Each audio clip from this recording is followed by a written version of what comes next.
Can blue states join together to form a shadow government? Let's get into it. I'm Nick Knudsen. And I'm Marshall Herskovitz. And welcome to The Rising, a new podcast from the Dangerous Ones Network where we start from the commitment that after 250 years of freedom, we are not going to let America fail. How do we do that? That's what we're here to talk about. But folks, you hit the jackpot because my co-host, Marshall Herskovitz, a visionary American director, writer, and producer whose career spans decades and has deeply shaped both film and television. He's also served as president of the Producers Guild of America. So, Marshall, you've had this illustrious career in film and TV. Why the turn to politics and now a podcast? Hey, Nick, it's good to be here with you. Glad to have you, buddy. Why the turn to politics? Well, look, we always were political in our filmmaking. You know, Blood Diamond was political. True. But I think, look, let's face it, in 2016, direct action was necessary, and I shifted over to political messaging instead of artistic messaging, and I spent the next 8 years trying to help the Democrats win elections with varying degrees of success. You know, the messaging abilities of the Democratic Party are highly limited, as we now understand. Indeed. And so now, given what's happened this year, it's urgent, and I felt I need to jump more directly into this battle. I have a voice, and I want to use it, and I hope it's helpful to people. It sounds like a calling. I was also similarly called to this work because I did not do this. I was not a podcaster not too long ago. No, you weren't. So this show is called The Rising. What does that mean? Okay. First of all, it's not about today's headlines. There are a lot of people who do a great job with that, right. And I wouldn't know how to do that. This show is about what's going to be happening 2 months from now, 6 months from now, 5 years from now. It's a show about the fact that we're in trouble. We're fucked. You know, we're losing, and we can't lose. And in order not to lose, we have to think much bigger than we've ever thought before. We have to learn things we've never been taught. We have to rise to heights we've never seen before. We have to work in ways we've never worked before. And the way we can do that is because it's been done before. It's been done before in our own families. In America, yeah. Our own parents and grandparents and great-grandparents figured out how to do all this. We just have to learn from their example. Yeah, you're talking about like World War II and the Great Depression. Exactly, exactly. I mean, think about it. In 1942, the United States faced the German and Japanese war machines on opposite sides of the world. And it was impossible. We couldn't possibly win. There weren't enough guns. There weren't enough men. There weren't enough ships. There weren't enough planes. It couldn't be done. Right. Until they said, we have to think bigger than we've ever thought before. We have to figure out how we can build a ship essentially every single day. And that's what we did. We have to close every fucking automobile plant in the United States of America and turn them into factories for tanks and airplanes. I mean, can you imagine that happening today? Absolutely not. The corporate lobbyists would not have that. Oh my God. Don't get me started. That's going to be a whole episode. Absolutely. Probably several. Yeah. Okay. No, the thing is, we don't even have to fight a war now. And thank God. Hopefully. Please, God, no violence. That's not what this is about. But it is about doing big things and thinking big things. And it has to be together. It has to be a communal enterprise. What we need is for people to look into themselves and say, what can I be doing that I'm not doing? What am I scared of that I'm not doing? What do I think other people are doing that, in fact, of course, they're not doing it? Right. Okay, that's the communal enterprise we have to create as a nation. And we're going to offer those types of opportunities for people to rise up on this show. Like, we want to give people concrete things to do. And stay tuned, because we'll talk about that at the end of this episode. Every week. Every week. Big ideas and also big actions. Yep. Okay. Nick, this is our generation's moment to step up. You said it. 250 years of American freedom. We're not going to let it die on our watch. We cannot do that. Yeah. So, Marshall, why do you think people aren't thinking bigger right now? Okay. I mean, God help me. One of the things I have to offer is that I'm old. I've been around a long time. And I saw things that most people today weren't alive yet to see, which kind of amazes me because I basically think of myself as 27. Right. But We more all- and more, we all do. I see that, and it astonishes me how short cultural memory is. People just don't know the heights that were reached, in the past. And by the way, we're not just talking about World War II. We're talking about the 20 years after World War II that changed the world and changed our lives forever. The GI Bill, the creation of the greatest middle class in history. Mhm. And middle class, when it meant you could buy a house in your 20s. It meant you could afford 2 cars. It meant you could pay for your health care. You could pay for your education. You could go on vacation. Right. You could retire. That's Yeah. not middle class anymore. That's Right. something way above, okay? That's what was created during that period. Yeah. And the thing is that people came to feel that was the world, like we've had 3 generations, 80 years of that. And by the way, I'm not saying horrible things didn't happen. We had the Vietnam War. For sure. 50,000 people died. Yep. The Cold War. But what I'm saying is that daily life in America was not disrupted, in this existential way, the way it was in World War II for 80 years. Yeah. And so we all believe that's just the world, the way it is, that the world just goes on. And I think the result of it is kind of a sort of learned helplessness that people just can't really imagine how to face those big problems because they've never faced them. Yeah. I was just rewatching, I don't know if you ever watched the Band of Brothers. Oh, loved it. Isn't that Loved it. folks? Yeah. Go check out Band of Brothers on It's HBO. amazing. This was produced by Steven Spielberg and Tom Hanks back at early 2000s, I think. But Just fantastic. It recounts the 101st Airborne dropping into Normandy, and then it follows the company through the whole war. And every moment of it is true. Every moment. They were very meticulous. Yeah, down to the people, down to the characters who were real people. Yeah. And I was just rewatching that, and it kind of reminded me of this G. Michael Hoff quote from a novel that he wrote, that hard times create strong men, is how it starts, right? Yeah. Strong men, like you were saying, strong men create good times. Yeah. And that's what that period of stability was that you were talking about.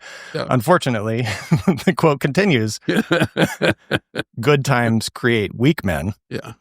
And weak men create hard times. And unfortunately, we are in the weak men create hard times part of that cycle. It's just so true. Yeah. I mean, we have to there's no way to deny the fact that we're at an inflection point right now. And the America that we love is gone. Yep. It's gone. And I think a huge part of this country is still in shock that this could happen so quickly to America. And they're angry.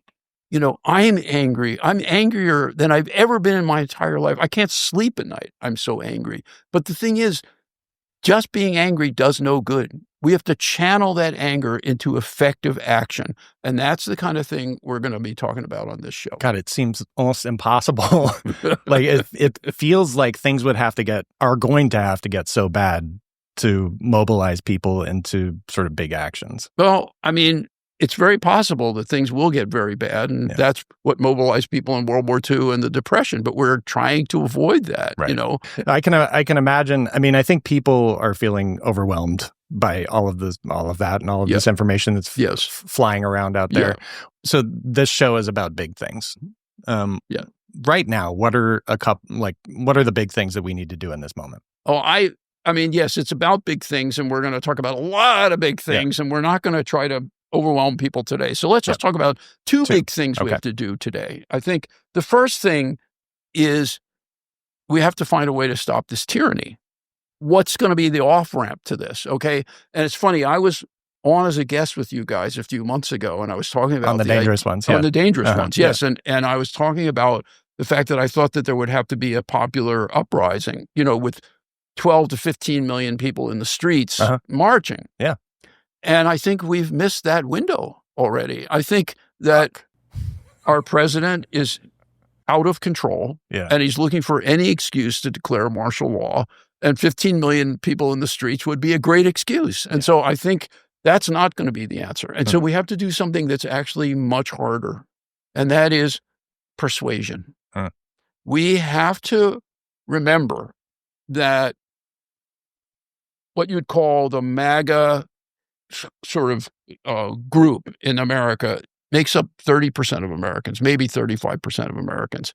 There were millions and millions of people who voted for Donald Trump who really don't like the guy, hate the guy, okay? But they had been convinced by right-wing media, which is much more powerful than we are, about crime and immigration and inflation and all that stuff. And they thought that Trump would make their lives better, okay? We have to reach all those people. We have to get to the point where we have 70% of Americans not just against this administration, but despising this administration, so that it drips off all sort of public-facing aspects of what they're doing, so that they know they can't even go back to their districts because people hate them so much. And we can do that. Sounds nice. Let's get there, guys.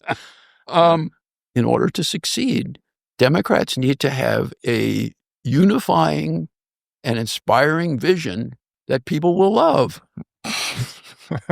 Damn it. That sounds impossible also. Come on. Hakeem Jeffries and Chuck Schumer are working on that right now. I'm sure they are. Yeah. You know what? It can be done. We have to do it.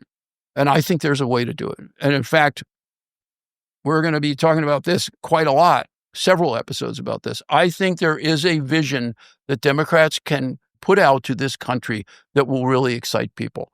And I'm not going to go into it deeply today. I think the headline is, first of all, you separate cultural issues from economic issues. A lot of people are talking about that. That's fine. Okay. But I think there's a muscular way to talk about economic issues that nobody is talking about right now. It's not what Bernie's talking about. It's not what the centrists are talking about. It's not what Mamdani is talking about. But it is what the majority of Americans, especially working people, desperately want and are really furious that they're not getting. So we'll get to it. You're just going to leave us hanging. Yes. Okay. I'm going to leave you hanging because it's too much. I don't want to.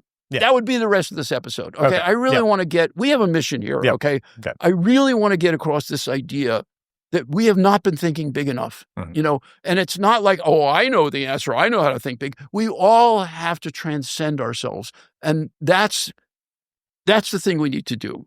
And so you mentioned two things that we're going to talk about today. Okay. So one is end tyranny, persuasion angle. Talk about that next time. So what are we talking about today? Okay. We have to save the America that's being destroyed right now. You know, we have to come together to help the people who've been fired, the researchers and the Medicaid that's going to go away, all of those problems. Okay. It's funny that I've been talking about this for months, trying to create the infrastructure I was imagining. What we really need is a shadow government. It is. Okay.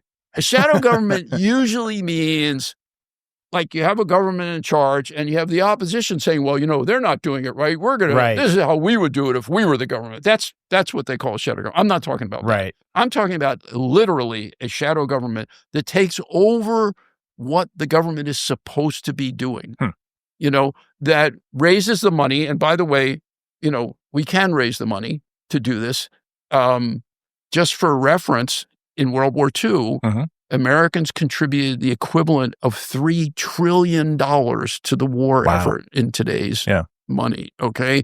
You know, most of the billionaires in this country voted for Kamala Harris. There is a lot of money out there. But what we've got to do is we have to put together a coalition of the willing states, the blue trifecta states, all the blue states, and people in blue areas and other states who want to keep the great things about America going, keep research going, you keep universities going. It's public education, all of the things that are being destroyed, climate, environment, you know, renewable energy, all of it. We can keep it going. There are ways to do it. Okay. Well, let's get into it then. Okay. That sounds like a heavy lift. Now, I know that there are a lot of things that blue states are currently doing to sort of fight off the worst parts of the MAGA agenda Talk about in the that. current form. So, okay. Yeah. For instance, Yeah. the governors of California, Oregon, and Washington formed the West Coast Health Alliance, and they're issuing vaccine and public health guidance. Right. There you go. That's goes farther than what the CDC recommendations are, because our Health and Human Services Secretary is fucking crazy. Yep. And that happened. Oregon, right here in Oregon, we're stockpiling abortion medication in warehouses that nobody knows where they are. Oregon's doing its part.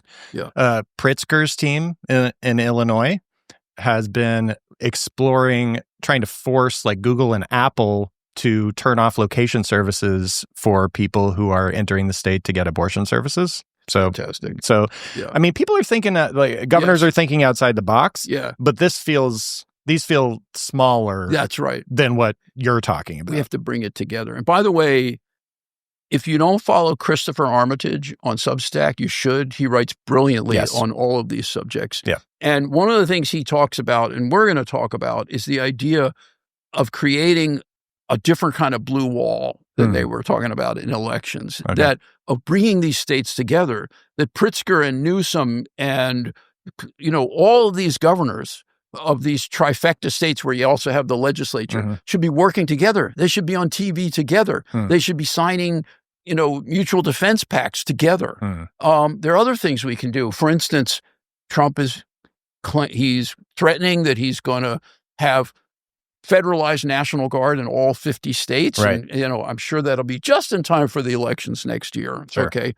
Well, state police can't be federalized. And in those states, they can activate the state police to counter the things that are being done by the federal government. I think that's been done before. Yeah. I think states have gone against what the federal government has done before. Isn't that true? Back in the 1850s, the northern states stopped enforcing the Fugitive Slave Act, basically making the law unenforceable because the federal government required the support of local law enforcement to be able to do that. So, and the northern states just said, nah.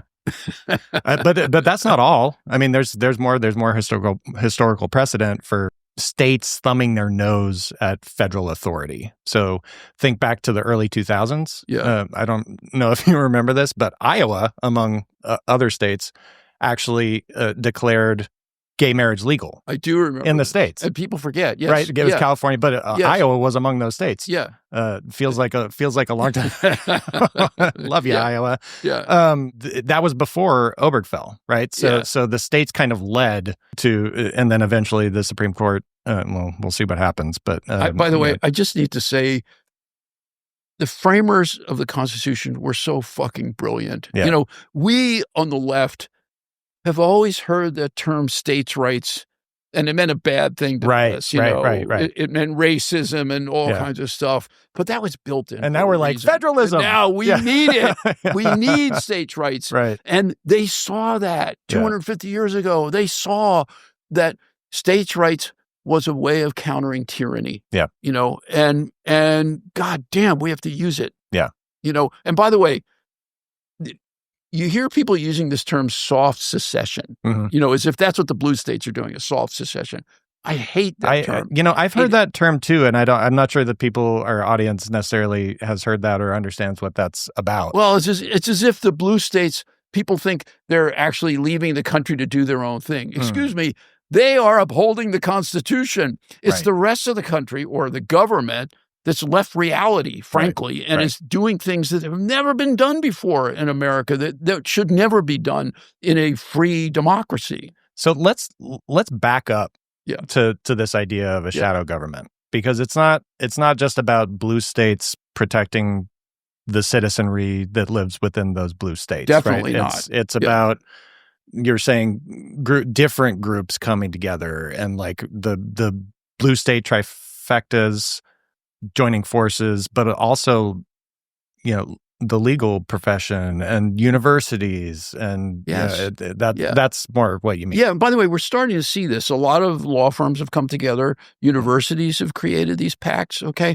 We've got to get bigger. And the thing is this actually a separate government? No, it can't be a separate government. It's a voluntary sort of creation it's an emergency fund and it's emergency action, that people can buy into. Okay. And remember, we do not have to fund things at the level that the government was funding them in order to keep them alive. If we can give these scientists stipends, if we can give them a laboratory, if we can figure out ways to keep these programs from being killed, right? Just keep them on ice, keep them alive, do the minimum necessary.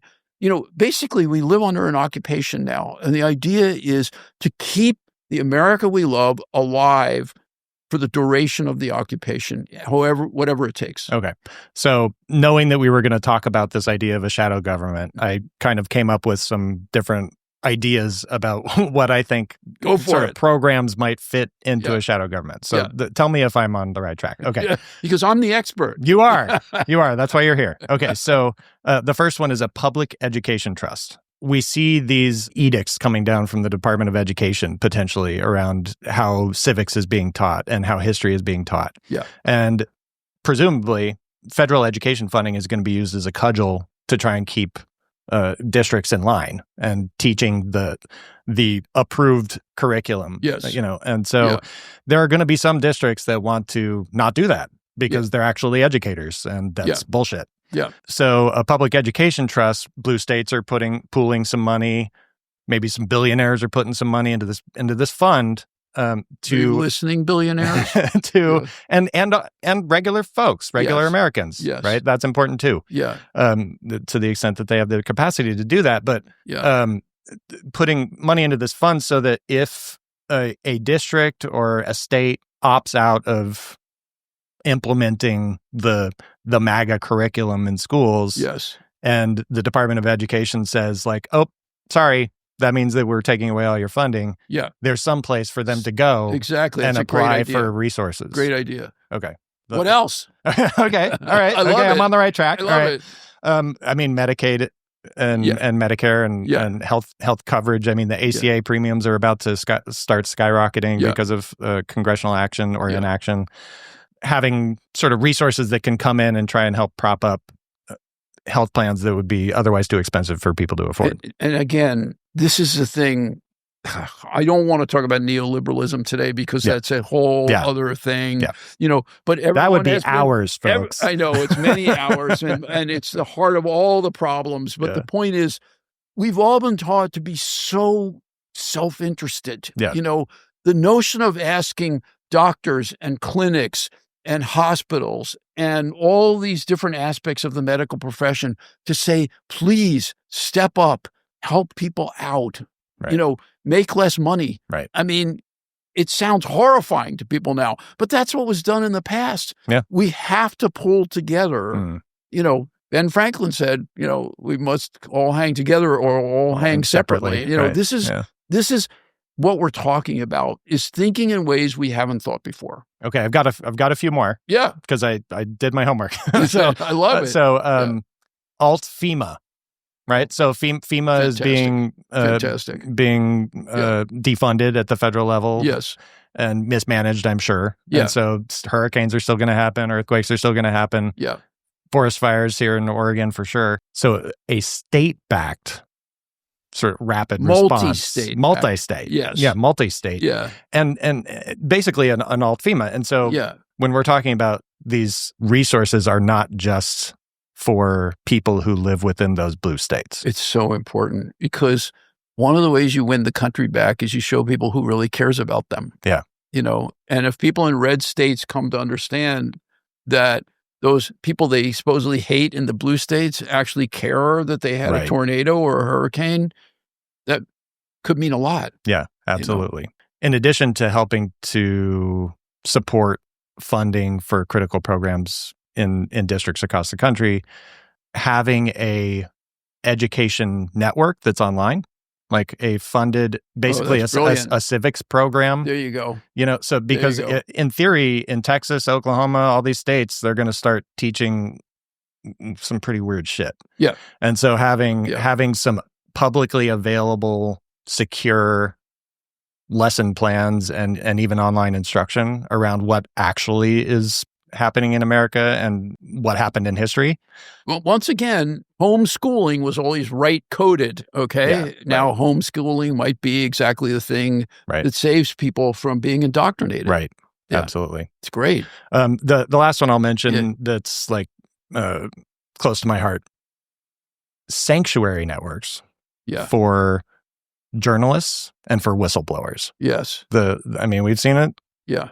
Very recently, the First Amendment is under attack. And really in danger. Yeah. And there are going to be people who want to tell the truth, but who feel like they can't. Yeah. And so having a shadow government backed sanctuary option for people to do their reporting, to blow the whistle on what's happening, because federal whistleblowers are going to get less and less because they're going to be so intimidated by what's because they happening. don't care about that law anymore. Right. Trump has just decided that's not a law. Yeah. They're just going to go after whistleblowers. Right.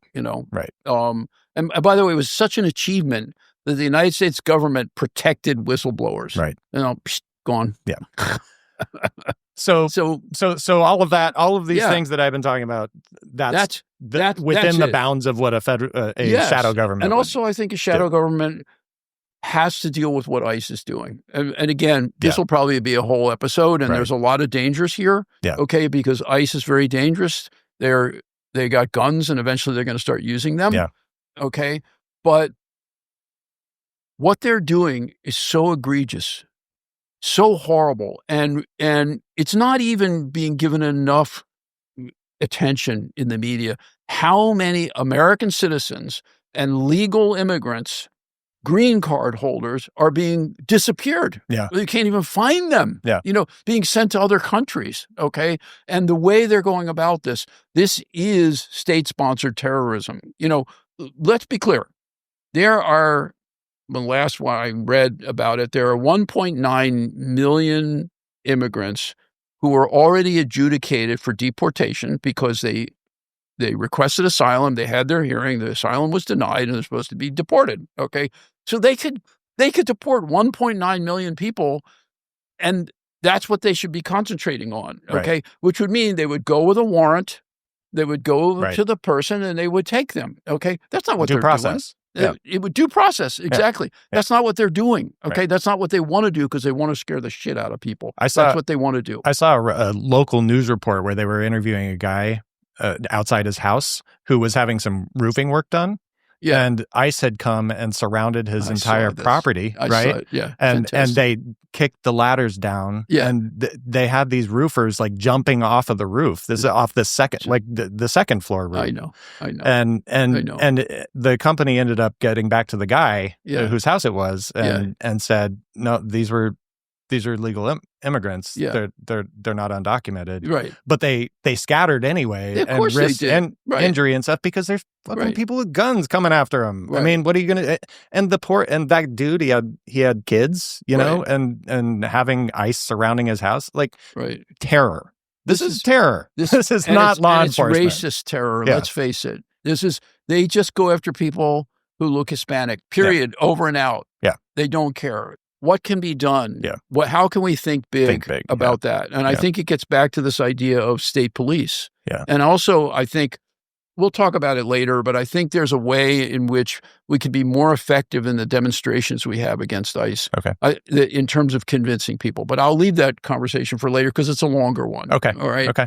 We're promising a lot because there's a lot we want to talk about. Yeah. There's some big issues to discuss. Yeah. Before we close the conversation on the shadow government, I do want to talk about funding. Yes. Right. So we've talked about like maybe there's it's not really a shadow government. Maybe it's more like a Save America fund or something like that that's governed, that's like transparent. That's right. Probably all the governors of the blue trifecta states sit on the board of that entity or whatever. I don't know. For smarter people than me to figure out.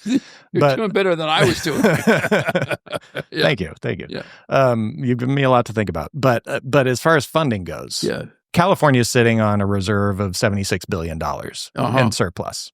So like, go California. Yeah. But most states probably aren't don't No, have that you kind need of a lot of money. excess You need a lot of money. reserve. And Yeah. so like we mentioned the billionaires, Yes. but we also mentioned, and that's its own, like, how do you convince billionaires to give up their money because they haven't done that so far? No. But and maybe that's a conversation for another time. But I'm really interested in the idea of regular people, because I know you were talking about World War II and how $3 trillion from the American public was put into. What are our into rubber war bonds. Drives Right. and our scrap metal drives? What can we do? Exactly. Exactly. Yeah. And is there a suggestion somewhere in there that people stop paying federal taxes?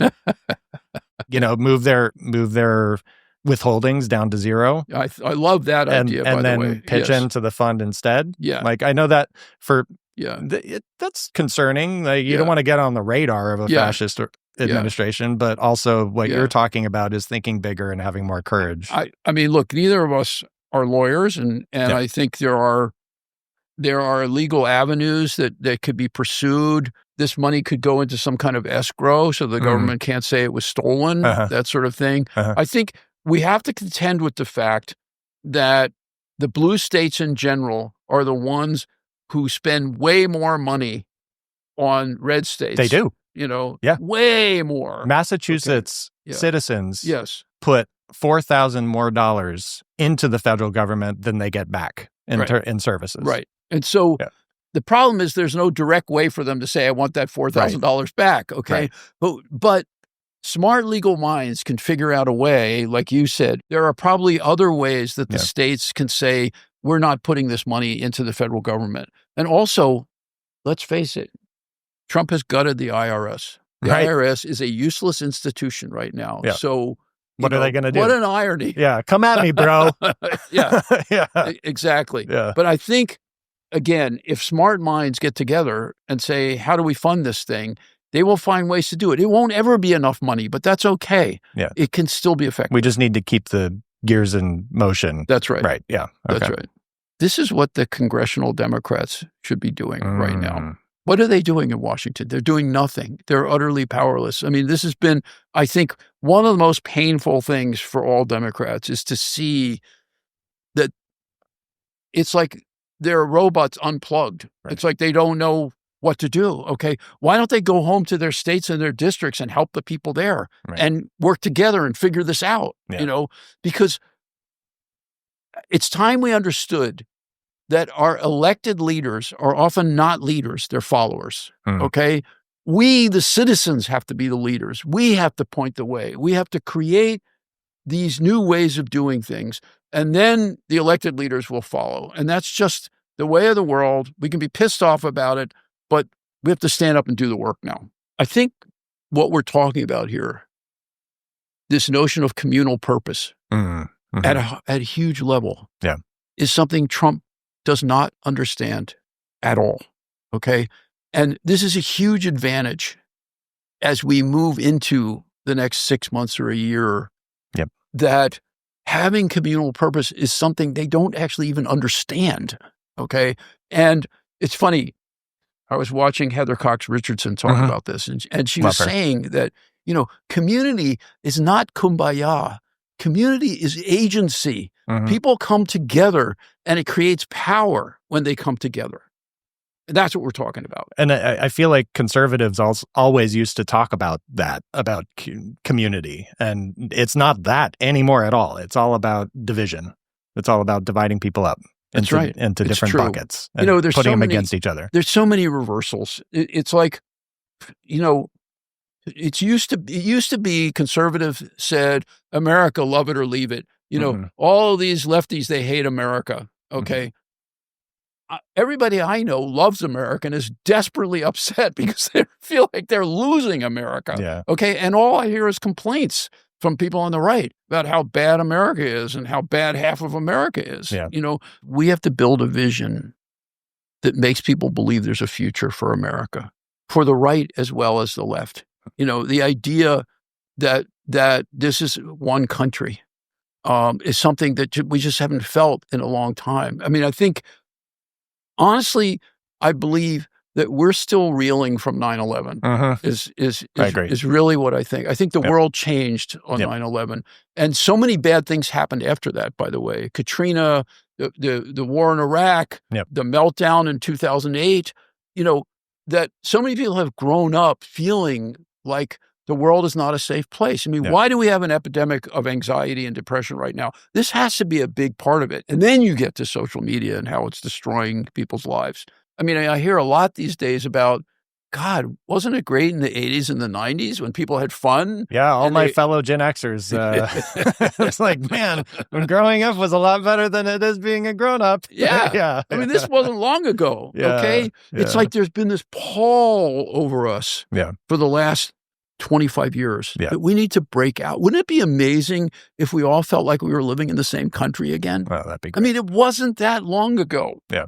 It's funny, I think a lot about the incredible civic pride that existed in the 19th century. You go to any Eastern city or Midwestern city, and you see these incredible libraries and parks and courthouses and statues. And it's like people had such love for America at that time. They wanted to express it in these ways.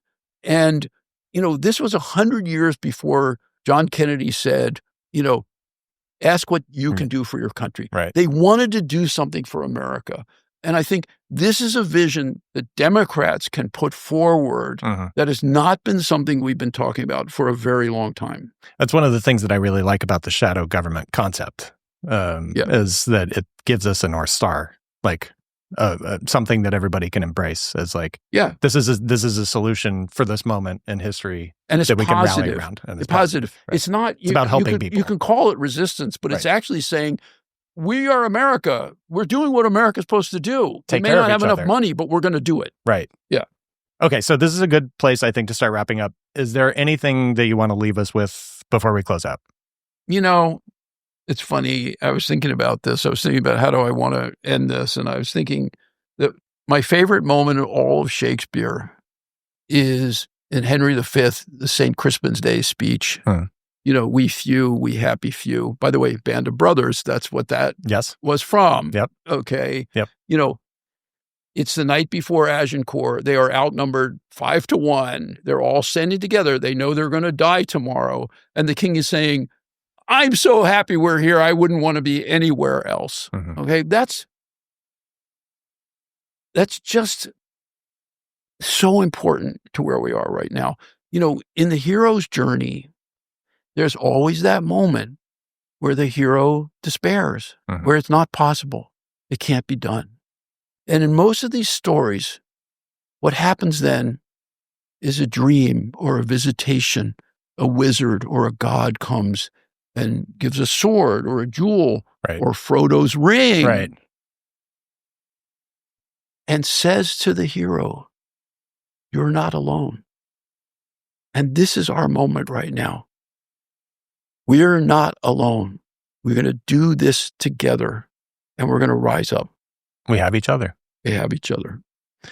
Well, on that note, thank you so much, Marshall, for presenting this idea of shadow government today and for walking us through sort of where we are and what we can be doing to help each other. Thank you. The beginning. Yeah. We've got a lot more to cover. I promised some things that you can do to help move the conversation forward, to take action that's meaningful. Go to www.thedangerousones.com. That's our Substack, where you can subscribe or become a paid subscriber, which is extremely helpful. And look for today's post about this episode, and we will have some call scripts in there where you can call officials within your state comptroller, the state attorney general, and offer them some kind suggestions about ways that they can be doing their jobs better in the context of a fascist takeover of America. So also, I want to note in that post, there is a plea to help make sure that Mikey Sherrill and Abigail Spanberger win their elections for governor in New Jersey and Virginia. We've been talking about this blue state trifectas. You bet. If we don't have the governorships, then those states, which are pretty major states, are not going to be able to be part of a shadow government type concept. So go to www.thedangerousones.com and do what you can, take those actions, and we will also put the link in the description. Also, good news, the People's Hotline, which is a highly popular part of the Dangerous One podcast, is now a part of the Dangerous Ones network. So you can call 503-212-4600 and leave up to a 5-minute message, and you can remain anonymous and talk to me and Marshall. Tell us what you think of the show. Tell us what you think of the shadow government concept. Tell us your ideas. Give us your big ideas. Tell us what we should be talking about on our episodes. That would be very helpful. And we want this to be a community. We want the Rising to have a community. And so please give us a call, 503-212-4600. Currently, there is no shadow government that is funding alternative media like this. So you can scan the QR code on your screen currently, and that'll take you to a donation page where you can support The Rising. And we would very much appreciate that. We will put that link in the description as well. The Rising has its own audio podcast feed. So make sure you go over to Apple Podcasts, Spotify, wherever you go, and subscribe today and leave us a really nice review. And be sure, please, that you are subscribing to the Dangerous Ones YouTube channel. Just so you know, we will be launching YouTube memberships soon. So please keep an eye out for that. And we'd love for you to get all of that extra content that's going to come by way of those memberships. Everybody, thank you so much for joining us, for coming on this ride. This is just the beginning. We've got lots of stuff to discuss. We're super excited. Marshall, thank you so much. Hey, man, thank you. This is going to be great. It is. And just remember, if we think big, if we meet fear with courage, and if we build community, we can all rise together. Thanks.